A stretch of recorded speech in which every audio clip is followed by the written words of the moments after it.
नमः श्री वर्धमानाय भूतभूते कैलात्मने सालोकात्रलोकानां प्रकृत्यादर्पणायते।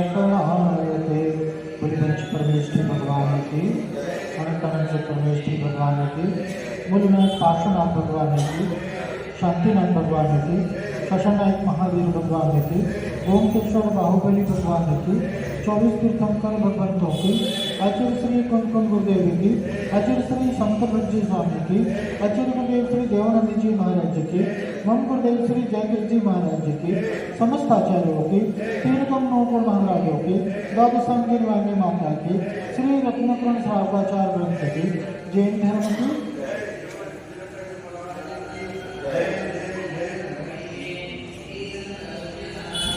आचार्य श्री समतंगर स्वामी द्वारा रचित रत्नकर्ण श्रावकाचार्य ग्रंथ का हम सभी स्वाध्याय कर रहे हैं।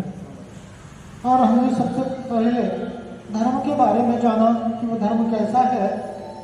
धर्मम कर्म निवारणम, कर्म का नाश करने वाला है और संसार के दुखों से छुड़ा करके उत्तम सुख में स्थापित करने वाला, उत्तम सुख को प्रदान करने वाला है वह धर्म है। और वो धर्म रत्नत्रय रूप धर्म है।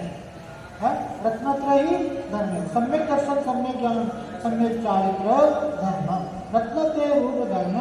और उस धर्म की प्रथम सीढ़ी या धर्म का आधार क्या है? सम्यक दर्शन। और वो सम्यक दर्शन हमने कैसा जाना कि सच्चे देव सद्गुरु के प्रति श्रद्धा, 8 अंगों से सहित और 3 मूर्ता से रहित और 8 मदों से रहित। तो ये सारी चर्चा 3 मूर्ता, 8 मद और 8 गुण विशेषता की चर्चा अपन ने बड़े विस्तार से अच्छे से करी। और पिछले दिनों अपन ने मद के बारे में जाना कि किस आधार से यह जीव मद करता है। ज्ञानम पूजम कलम जाति बल वृद्धि तपो। ज्ञान का मद होता है, पूजा प्रतिष्ठा का मद होता है, कुल का जाति का मद होता है, तप का मद होता है और शरीर का मद होता है। तो ये सम्यक दृष्टि के अंदर सम्यक दृष्टि के अंदर ये सारे मद का अभाव है। और मद से हानि भी अपन ने जाना कि ऐसे मद को करके, ऐसे अहंकार को करके यह जीव किसी और का नुकसान नहीं करता, किसी और की हानि नहीं है। इससे स्वयं की धर्म की हानि है, स्वयं की हानि है। और इस अहंकार के प्रभाव से वह अनंत संसार रूप चक्र में परिभ्रमण करता है, अनंत दुखों का पात्र बनता है। इस प्रकार से जान करके ये हमारे लिए ये अहंकार छोड़ने योग्य है, अहंकार त्यागने योग्य। अब आज बात आती है कि सम्यक दृष्टि एक धर्मी जीव अपने जीवन से अहंकार को दूर करने के लिए किस प्रकार से विचार करता है, या धर्म का हमारे जीवन में क्या विचार, क्या प्रभाव आता है, इसको गाथा के माध्यम से अपन जानते हैं। गाथा नंबर 27 नंबर सभी पाठ करेंगे, उच्चारण करेंगे। यदि पाप निरोधन्य, यदि पाप निरोधन्य, यदि पाप निरोधन्य संपदा किम प्रयोजनम, संपदा किम प्रयोजनम, संपदा किम प्रयोजनम। यदि पाप निरोधन्य, यदि पाप निरोधन्य संपदा किम प्रयोजनम, यदि पाप निरोधन्य संपदा किम प्रयोजनम। अब दूसरी लाइन, अत पापाश्रवो, अत पापाश्रवोस तन्य, अत पापाश्रवोस तन्य, अत पापाश्रवोस तन्य संपदा किम प्रयोजनम, संपदा किम प्रयोजनम। अत पापाश्रवोस तन्य संपदा किम प्रयोजनम, अत पापाश्रवोस तन्य संपदा किम प्रयोजनम। यदि पाप निरोधन्य संपदा किम प्रयोजनम, अत पापाश्रवोस तन्य संपदा किम प्रयोजनम। यदि पाप निरोधो संपदा किं प्रयोजनम् अत्पापासरोस्तन्य संपदा किं प्रयोजनम् यदि पाप निरोधो संपदा किं प्रयोजनम् अत्पापासरोस्तन्य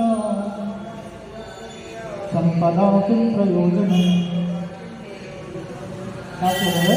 यदि पाप निरोध होना, पाप निरोध, यदि अर्थात अगर पाप निरोध अर्थात पाप का निरोध है, अर्थात रत्नत्रय रूप धर्म का सद्भाव है।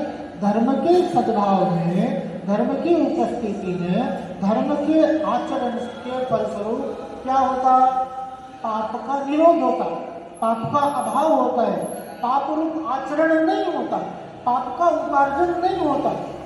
तो यदि अगर पाप का उपार्जन नहीं हो रहा है, निरोध हो रहा है, पाप का अभाव हो रहा है, पाप जीवन से दूर हो रहे हैं, हाँ, तो कह रहे हैं अन्य संपदा कुल ऐश्वर्य धन संपत्ति आदि जो है इन प्रयोजन, उनका क्या प्रयोजन है?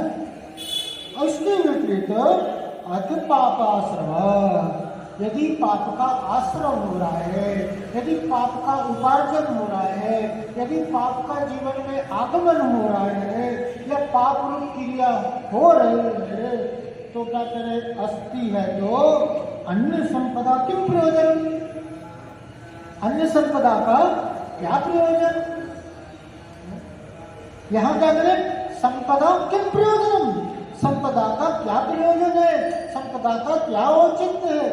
क्या बात कर रहे हैं? सारा जगत तो संपदा के पीछे भाग रहे हैं। जिधर देखो, जिसको देखो, क्या इकट्ठा करने में लगा हुआ है?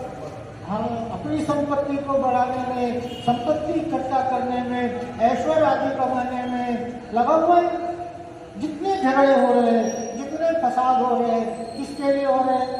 संपदा। हर व्यक्ति, ज्यादातर व्यक्ति की भावना क्या रहती है? किसी दूसरे की संपदा को हड़प ले, मौका मिलना चाहिए किसी की संपत्ति को हड़प लेना, उसे अपने अधिकार में कर लेना। बड़े बड़े देश की लड़ाई होती है, किस लिए लड़ाई हो? कि भाई मेरा एरिया, राजा आदि पहले लड़ते थे, अब एक देश दूसरे देश से लड़ता है। वो किस लिए? संपत्ति के लिए, संपदा के लिए, अपने अधिकार के लिए, अपने स्वामित्व के लिए, सारे विस्तार के लिए सारा क्या हो रहा है?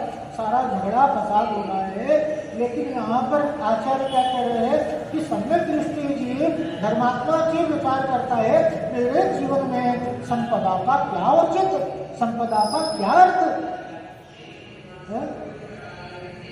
क्या कहता है कि यदि पाप निरोध है, मेरे जीवन से पाप का निरोध हो रहा है, पाप का अभाव हो रहा है, तो मेरे लिए संपदा कोई अर्थ नहीं रखती, संपदा का कोई मूल्य नहीं है। और यदि पाप का उपार्जन हो रहा है, पाप का आश्रय हो रहा है, तो भी संपदा का कोई स्थान नहीं है। सम्यक दृष्टि जीव का, एक धर्मात्मा जीव का, एक ज्ञानी जीव का विचार क्या रहता है?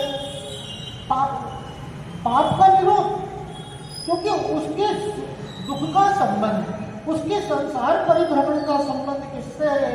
पाप से है। पाप के कारण वो अनंत दुख को सहता है, पाप के कारण है सो वो अनंत संसार में परिभ्रमण करता है। जो धर्मात्मा जीव है वो दुखों से बचना चाहता है। दुख कौन चाहता है? दुख नहीं चाहता। और जिसके लिए सद् ज्ञान की प्राप्ति हो गई, जिसके लिए ये सावधानी है कि मैं पाप रूप क्रिया के कारण है सो दुख को पाता हूँ, पाप के कारण मैं इस संसार में परिभ्रमण करता हूँ, तो उसका ध्येय क्या रहेगा? पाप से बचना। पाप अपने जीवन में पाप का उपार्जन नहीं हो, अपने जीवन से पाप का अभाव हो, यही एक ज्ञानी जीव का, एक धर्मात्मा जीव का लक्ष्य होता है। और जब उसके लक्ष्य की पूर्ति हो रही है, पाप का निरोध हो रहा है, जीवन से पाप का अभाव हो रहा है, जीवन में रत्नोत्तर धर्म की उपस्थिति है, सद्भाव है, तो संपदा किसका कारण है? पाप का कारण है। संपदा को इकट्ठा करने में, संपदा के साथ समाज आदि में किसका उपार्जन होगा? पाप का उपार्जन होगा। अब जब पाप से रक्षा हो रही है तो उसको संपदा का कोई अर्थ नहीं है, उसको संपदा की कोई आवश्यकता नहीं है। उसको तो संबंध किससे है? धर्म से संबंध है, और वो धर्म कैसा धर्म है? जो पाप से रक्षा करे, जो पाप से बचाव करने वाला है, जो धर्म रूप आचरण से पाप का जीवन में प्रवेश नहीं होता, ऐसा धन पाप की उपस्थिति में भी नहीं चाहता। यदि पाप आश्रम और पाप का आश्रम हो रहा है तो फिर मैं और धन की क्या अपेक्षा करूं? संपदा की अपेक्षा नहीं है।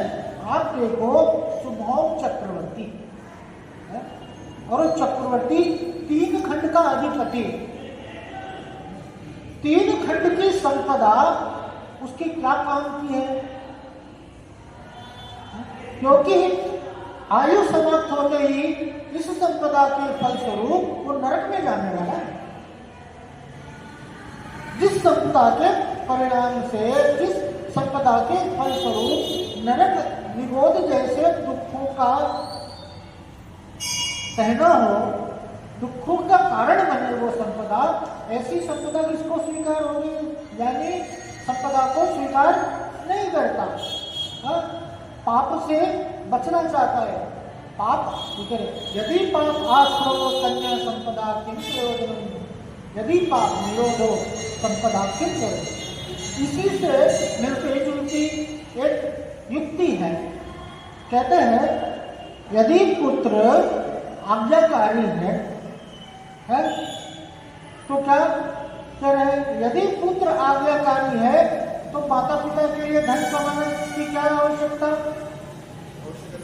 और यदि पुत्र नालायक है, यदि पुत्र बिगड़ा हुआ है तो फिर माता पिता के लिए धन किस काम का? पुत्र अगर आज्ञाकारी है, पुत्र अगर क्या है, बहुत तरक्की करता है, बहुत सेवा सुरक्षा आदि करता है, खुद वो धन कमाने वाला है, माता पिता की सेवा करने वाला है, तो ऐसे माता पिता के धन का क्या औचित्य? क्यों धन कमाएंगे जब पुत्री क्या है, आज्ञाकारी है। पुत्र अगर धन कमाने वाला है, और इसके विपरीत पुत्र अगर कैसा है, व्यसनी है, नालायक है, चारों तरफ से उसके कारण बदनामी आती है, तो फिर वो धन किस काम का? क्यों कमाएंगे वो धन? कि भाई वो धन के कारण वो क्या करेगा? जुआ आदि में लगाएगा, शराब आदि पिएगा, व्यसन में लगाएगा, तो ऐसा धन किस काम का? और जब पुत्र आज्ञाकारी है तो धन किस काम का? उसी प्रकार से जब पाप का आश्रम हो रहा है तो भी धन का कोई औचित्य नहीं है, और पाप का निरोध हो रहा है, पाप का बचाव हो रहा है, पाप का अभाव हो रहा है, तो भी क्या कह रहे हैं? धन का, संपदा का कोई वहां पर औचित्य नहीं है, कोई वहां पर उसका अर्थ नहीं रह जाता। अब इसके बारे में अपन विचार करते हैं विस्तार से। ये सम्यक दृष्टि विचार करता है, यदि मेरे ज्ञानावर्ण अशुभ पाप प्रवृत्तियों का आश्रम होना रुक गया है, अब मेरे पास जितनी संपत्ति है उससे अधिक संपत्ति हो जाने से मुझे क्या प्रयोजन है? मेरे अशुभ पाप कर्मों का क्या हुआ? प्रकृतियों का आश्रम होना बंद हो गया। ज्ञानावर्ण आदि जो अशुभ पाप प्रक्रिया है वो क्या, उनका जीवन में आश्रम, उनका जीवन में आना वो रुक गया। तो फिर मेरे पास और जो संपत्ति है उसका क्या प्रयोजन? जब मेरे लिए रत्नत्रय रूपी धर्म की संपत्ति की प्राप्ति हो गई, ज्ञानी की संपत्ति क्या है? रत्नत्रय संपत्ति है, अनंत दर्शन, अनंत ज्ञान, अनंत सुख, अनंत वीर। ऐसी संपत्ति से जो शोभायमान है, जिसकी इन संपत्तियों पर दृष्टि है, उसके लिए बाह्य संपदा का क्या औचित्य, क्या अर्थ? यदि मेरे और अशुभ पाप प्रकृतियों का आश्रय होना चालू है, या मेरे जीवन में पाप का उपार्जन, पाप का आना क्या चल रहा है, तो करे तथा संपत्ति भी आ रही है, तो आने वाली संपत्ति से मुझे क्या लाभ? उससे मेरा क्या है? मेरा हित और अहित का संबंध तो पाप का निरोध और पाप का अवरोध से है। पाप के निरोध से मेरा हित है और पाप के अवरोध से, पाप के उपार्जन से मेरा अहित है।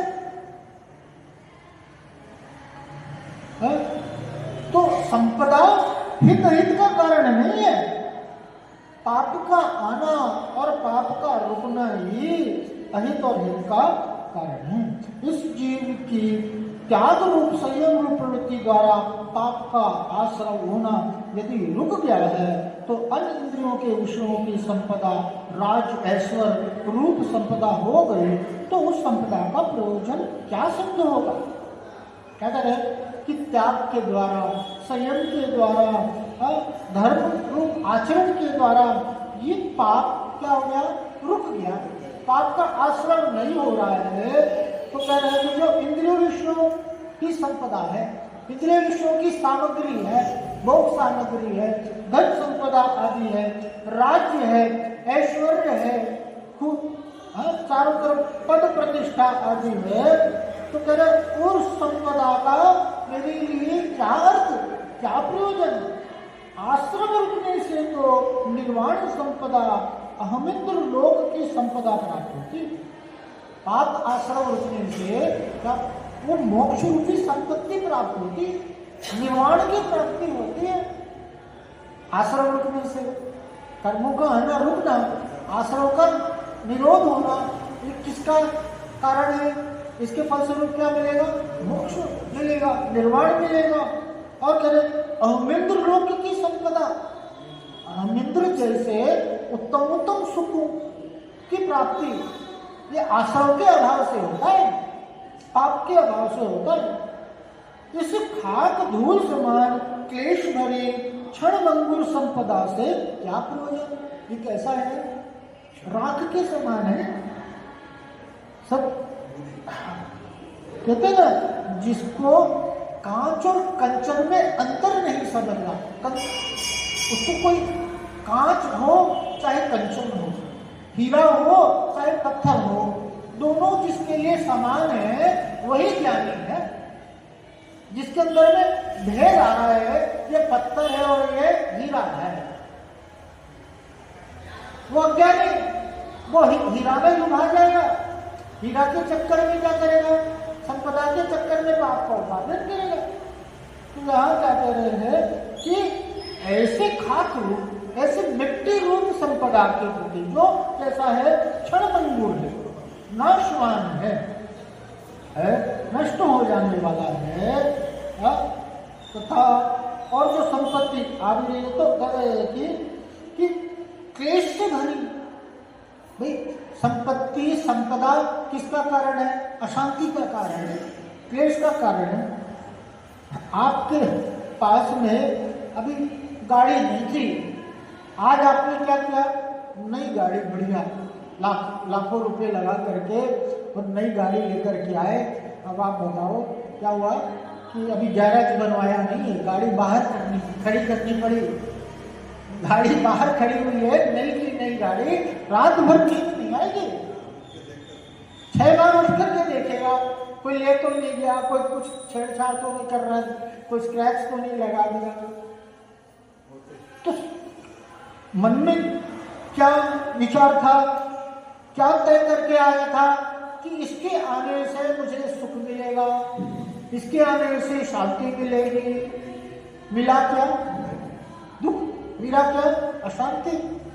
तो जो संपदा संक्लेश का कारण है, अशांति का कारण है, दुख का कारण है, ऐसा संपदा क्या अर्थ रखता है?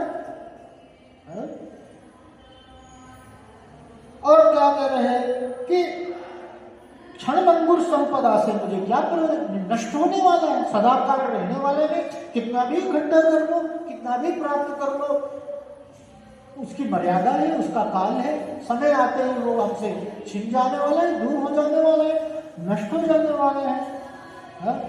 कह रहे हैं कि यदि इस जीव के त्याग रूप संयम रूप अनुरति से पाप का आश्रय नहीं है तो निर्बंध नाम की संपदा बड़ी विभूति है, महालक्ष्मी है।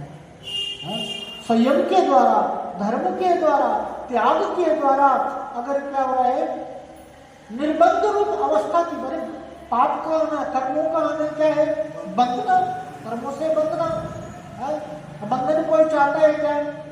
आजादी चाहता है ना, मुक्ति चाहता है ना। तो इस आजादी, इस मुक्ति, इस निर्बंध रूप अवस्था को जो प्राप्त है, उससे बड़ी संपत्ति और क्या है? सबसे बड़ी संपत्ति क्या है? यह निर्बंध रूप अवस्था, बंध से रहित, पाप से रहित जो अवस्था है, यही का कारण है, यही वास्तविक संपत्ति है। यदि अन्याय, अनीति, कपट, छल, चोरी आदि करके मेरे पाप का आश्रय निरंतर हो रहा है। आज धन का उपार्जन है, थोड़ा मोड़ा 1000-2000 की बात नहीं है, उसमें कुछ होता भी नहीं। लेकिन जैसे ही आप बड़ी राशि को इकट्ठा करते हो, धन आपके पास में आता है, तो बिना पाप के रास्ते वो नहीं आएगा। बिना अन्याय के, बिना अनीति के, बिना छल के, बिना कपट के, बिना पाप के वह धन संपदा आदि की प्राप्ति नहीं होती। और उसके माध्यम से अगर क्या करें, आशा हो रहा है, पाप हो रहे हैं धन आदि के माध्यम से, तथा कुछ और अधिक धन संपदा प्राप्त हो गए, तो इससे क्या प्रयोजन सिद्ध होगा? खूब धन संपत्ति आदि प्राप्त हो जाए तो उससे प्रयोजन क्या सिद्ध? भाई पैसा या धन संपदा अपने पास में क्या लाता है? बाइंग पावर लेकर के आता है कि आप कुछ भी खरीद सकते हो, लेकिन शांति खरीद सकते हैं क्या? आप 5 स्टार होटल में रूम बुक कर सकते हो, अच्छा बढ़िया, वहां पर आपको एसी रूम है और बढ़िया सारी व्यवस्था है, लेकिन नींद आप खरीद सकते हैं क्या? रोटी आप खरीद सकते हो, भूख आप खरीद सकते हैं क्या? कोई घर में आया रख सकते हैं, लेकिन माँ का प्यार आपको धन संपदा दिला सकता है क्या? तो वास्तविक संपदा क्या है? सुख और शांति वास्तविक संपदा है। और वो जिसके पास में है, अन्य संपदा किम प्रयोजन, बाकी संपदाओं का उसके लिए क्या प्रयोजन है? और इन संपदा के प्रभाव में शीघ्र क्या होगा? अंतर्मोत में नरक नारकी रूप हो जाऊंगा, नरक गति में चला जाऊंगा। बहुआरंभ परिग्रह तुमसे नारकशों का, बहुत आरंभ, बहुत परिग्रह, बहुत संपदा, ये सब क्या है? नरक निरोध का कारण है, नरक गति का कारण है। जितने भी राजा महाराजा होते ना, बहुत कम ऐसे होते हैं जो अपने कल्याण के मार्ग पर होते हैं। अधिकतर राजा महाराजा जिनके पास धन संपदा ऐश्वर्य है, उसके परिणाम स्वरूप वो नरक में जाते हैं। सम्यक दृष्टि ज्ञानी जीव के लिए इन संपदा का कोई अर्थ नहीं है। वह तो जीवन में पाप आश्रय से बचना चाहता है, इसके जीवन में पाप का निरोध है, और पाप का निरोध ही क्या है? सुख का कारण है। सम्यक दृष्टि को तो पाप कर्म का आश्रय होने का बड़ा भय। सबसे भय किससे है? शेर से भय नहीं है। कोई बंदूक आगे ला करके तान दे तो उससे कोई भय नहीं है। सबसे ज्यादा किससे डरता है? पाप से। भाई धर्म के विपरीत क्या है? अधर्म। और जो धर्मी है वो किससे डरेगा? अधर्म मेरे माध्यम से नहीं हो, मेरे माध्यम से किसी को दुख नहीं हो, किसी को तकलीफ नहीं हो, मेरे माध्यम से पाप का आश्रय नहीं हो, पाप से बचना चाहता है, पाप से डरता है। जिसको पाप से भीति हो उसी को धर्म से प्रीति होती है। धर्म में लगाव किसको है? आप मंदिर क्यों आए? आप भगवान की पूजा अभिषेक दर्शन क्यों कर रहे हो? क्योंकि आपको अशुभ अच्छा नहीं लगता। अशुभ से अपनी रक्षा करने के लिए, अशुभ से बचने के लिए, क्लेश से बचने के लिए धर्म का शरण लेना है। वो अपने जीवन में क्लेश पाप रूप क्रिया को स्वीकार नहीं करता। यह तो पाप का आश्रव रुक जाने को ही महासंपदा लाभ मानता है। पाप से बच जाना ही महासंपदा है। पूजा का परिणाम क्या है? आपने पूजा किया, खूब अर्घ चढ़ाना, भगवान की आराधना, पूजा क्रिया का नाम धर्म है क्या? जो अकषाय रूप अवस्था है, जो अंतर में परिणामों की निर्बलता है, जो अंतर में आपको शांति की अनुभूति होती है, वो है धर्म। और जहां पर शांति है, जहां पर निष्कषाय रूप अवस्था है, जहां पर परिणामों की निर्बलता है, वहां पर पाप का, वहां पर अशुभ का कोई स्थान नहीं है। कभी लाभ अंतराय भोग अंतराय कर्म के क्षोभ से प्राप्त होती है, तब उसे पराधीन विनाशित बंद करने वाली जान करके संपदा में लिप्त नहीं होता। ये सब संपदा, ऐश्वर्य, धन आदि ये सब किसके परिणाम स्वरूप? भाई शुभ कर्म के फलस्वरूप प्राप्त हुई। लेकिन कह रहे हैं ये उसकी वास्तविकता है, पराधीन है, कर्मों के अधीन है। मेरे पुण्य कर्म का उदय होगा तो मुझे ये सहन संपत्ति आदि प्राप्ति होगी, अन्यथा कितना भी उपाय कर लो, अगर मेहनत करने वाले के लिए धन संपत्ति प्राप्त होती तो एक मजदूर जो होता है सुबह से शाम तक मेहनत करता है और उसको 100 रुपये नहीं मिलते। और एक व्यक्ति है जो है सो एक कलम भी इधर से उधर उठा करके नहीं रखता, न तो ऑफिस आया है, न अपने कारखाना में जा रहा है, क्या कर रहा है? घूम रहा है, फिर रहा है, ऐश कर रहा है। और क्या हो रहा है? उसके अकाउंट में billions and billions dollar debit हो रहा है, आ रहा है। तो किसका फल स्वरूप? ये कर्मों के अधीन है, पुण्य के अधीन है, पराधीन है, और कैसा है? बंद करने वाली है। कितना भी संपदा होगा मुझे बंधन में डालने वाली है। आकुलता का कारण है। आपसे कोई बोले आप बैंक में जमा कराने जाते हो ना, 1,00,000 2,00,000 रुपए लेकर के जा रहे हो, आप कैश आपके हाथ में, कैसे प्राण ऊपर नीचे होता रहता है कि कोई पीछे नहीं लग जाए, ये वो। सोने की चैन चाहिए कि चैन से सोना है? तो सोने की चैन से सोने नहीं देती। ये संपदा क्या है? आकुलता का कारण है, बंध का कारण है। और ऐसा मान करके उसके प्रति उदासीन भाव होता है। सम्यक दृष्टि कैसा रहता है कि इन सब संपदा का उसमें अनासक्ति होती है। उसके आपके लिए दवा है और आपके लिए मिष्टान है, दोनों का आप सेवन करते हो ना। कोई दवा खाना चाहता है क्या? दवाई खाना चाहता है क्या? और दवाई कैसे खाते हैं? बड़े मुश्किल से। क्यों? क्योंकि मुझे इस रोग का शमन करना है, इस रोग से बचना है, इस रोग का उपाय क्या है? दवा है। लेकिन जब आप मिष्टान का सेवन करते हो तो उसमें कैसी रहती है? रुचि होती है, आनंद आता है। लेकिन दवा खाने में आनंद आता है क्या? सम्यक दृष्टि जीव भोग करते हुए भी उसकी क्या रहती है? अनासक्ति की भाव रहती है। सम्यक दृष्टि धर्मी जीव कारखाने को चलाता है, बड़ी बड़ी फैक्ट्रियां होती है, गाड़ी बंगलों में घूमता है, शादी ब्याह में जाएगा, अच्छे भोजन को करेगा, अच्छा पहनेगा, सब कुछ, लेकिन कैसा? अनासक्त रहता है,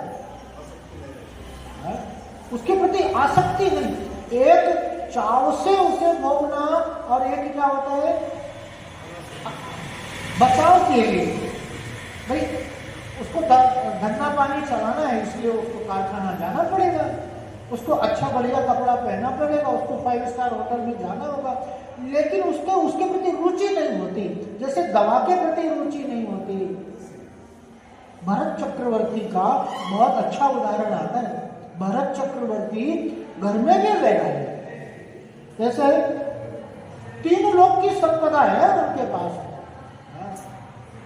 ऐसे 32,000 रानियां, हाथी घोड़े रत्न, ऐसी संपदा हो करके भी वो कैसे है?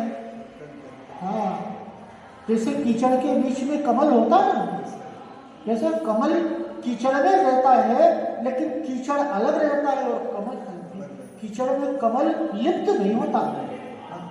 इसी प्रकार से ज्ञानी जीव जो होता है, धर्मात्मा जीव भी होता है, वो इस संपदा के बीच में भी रहते हुए उसमें लिप्त नहीं होता, उसमें आसक्त नहीं होता, उसकी आसक्ति नहीं रहती, और वो आसक्ति का अभाव ही उसके लिए निर्बंध अवस्था का कारण बनती। अब भरत चक्रवर्ती की परीक्षा लेने के लिए देव आए कि आप कैसे इस संपदा के बीच में रह करके भी इससे अलग रह लेते हो, क्योंकि वो क्या युद्ध लड़ने के लिए जाते थे, तो युद्ध में भी क्या वो सामयिक में बैठते, जब युद्ध विराम हो जाता था ना, तो भरत चक्रवर्ती क्या पेड़ के नीचे बैठ करके और सामयिक करते, वहां भी आत्मा का ध्यान करते। तो देव पूछते हैं कि इतनी संपदा, इतने रानी आदि के बीच में इतना वैभव आपके पास में है, फिर भी ऐसे में रह करके आप अपने आत्मा का ध्यान कैसे करते हो? तो उन्होंने क्या कहा कि देखो, एक तेल का पात्र दिया, तेल से भरा हुआ पात्र था, और वो पात्र कैसा था?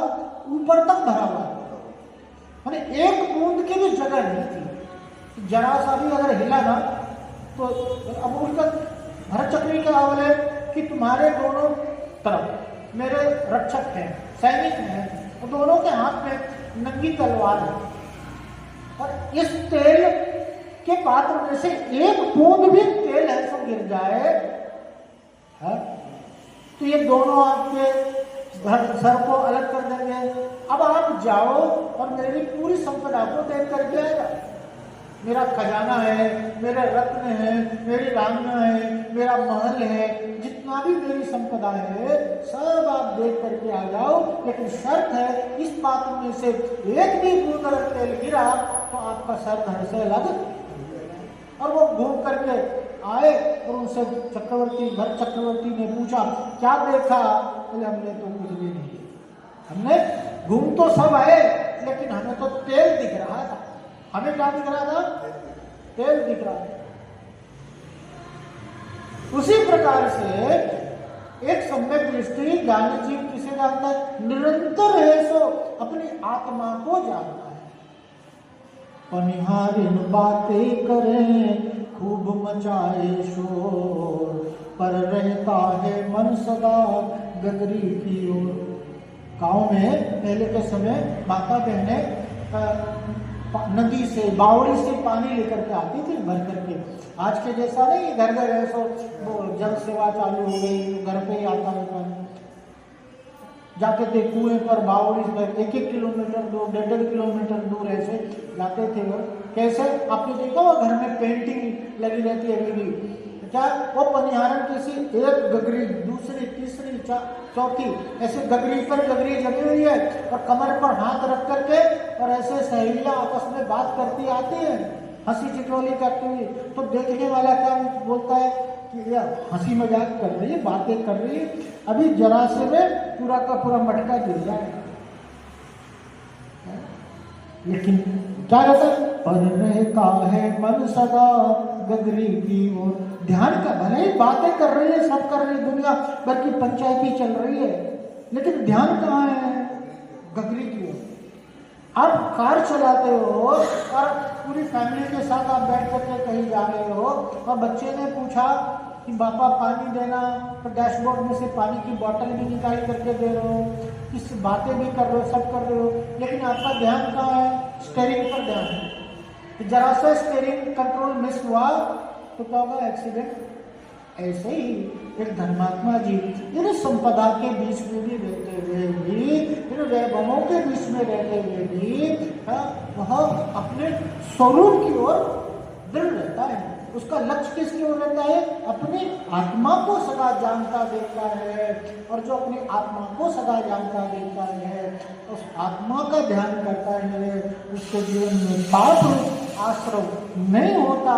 और ऐसे पाप रूप आश्रव से बचना ही एक सम्यक दृष्टि ज्ञानी का लक्ष्य होता है। जो पाप का कारण है, जो दुख का कारण है, जो संक्लेश का कारण है, ऐसी संपदा, ऐसे ऐश्वर्य का उसके जीवन में कोई अर्थ नहीं रहता। इस प्रकार से बड़ी ही सुंदर गाथा थी। इसके माध्यम से जो संपदा का सत्य है, उसका जो वास्तविकता है और जिसके लिए इस दृष्टिकोण की प्राप्ति हो जाती है, वो जीवन के अर्थ को उपलब्ध हो जाता है। ऐसी सद्भावना, ऐसा धर्म हमारे जीवन में प्रकट हो, सभी का हित हो, सभी के लिए सद्बोध की प्राप्ति हो। इसी मंगल भावना के साथ आज यहीं तक। बोले पंच परमेश्वरी भगवान की, अनंत अनंत से परमेश्वरी भगवान की, बोलनायक पाशुनाथ भगवान की, शांतिनाथ भगवान की, शासननायक महावीर भगवान की, ओमकेश्वर बाहुबली भगवान की, 24 तीर्थंकर भगवंतों की, आचार्य श्री कुंकुम गुरुदेव की, आचार्य श्री समत भज्जी स्वामी की, आचार्य गुरुदेव श्री देवानंद जी महाराज की, मम गुरुदेव श्री जयगुरु जी महाराज की, समस्त आचार्यों की, 3 करोड़ 9 करोड़ महाराजों की, राधेश्याम वाणी माता की, श्री रत्नकुंड श्रावकाचार्य ग्रंथ की, जैन धर्म की जवानी के ज्ञान से सूझे लोकारो, सोवाणी मस्तक नो सदा देत हो। हे जलवाड़ी भारती तो ही जपो दिन रे, जो तेरे शरणागत सो पावे सुख चैन। जय बोल दक्षिणा की दिनवाणी माता।